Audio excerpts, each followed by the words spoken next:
Bukod sa K-drama at Korean food na patok sa mga Pinoy, may mas malalim na ugnayan ng South Korea at Pilipinas. Minsan naging kasangga ng mga Koreano mga Pilipinong sundalo sa digmaan. Yan ang tinutukan ni JP Soriano.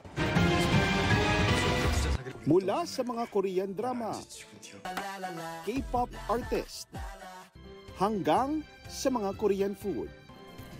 Hindi maikakailang immersed ang mga Pinoy sa South Korean culture. Pero ang ugnayan ng Pilipinas at South Korea, higit pa sa pagkahumaling ng maraming Pinoy, Hallyu o Korean Way. Ang Pilipinas, minsang naging kasangga ng mga Koreano sa pakikipagdigmaan sa Battle of Yultong.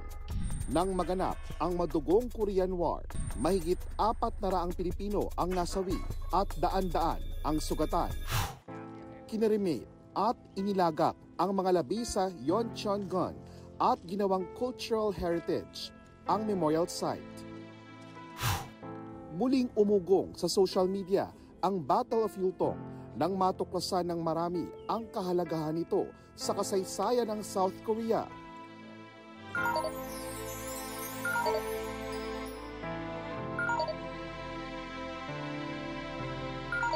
Pero kahit tapos na ang Korean War, nagpapatuloy ang tensyon sa pagitan ng dalawang Korea. Pinagdudugtong man ng lupa at ilog, pinaghihiwalay ang dalawang bansa ng malalim na sugat ng hidwaan at pagkakaiba. Ang Demilitarized Zone o DMZ ang nagsisilbing buffer zone ng dalawang bansa. Bantay sarado at hindi basta napapasok. Dito sa Yeoncheongun o yung parehong probinsya kung nasaan naroon ang DMZ o yung border na naghihiwalay sa North at South Korea, makikita ang Jae-in Falls na yan. Isang napakagandang tanawin.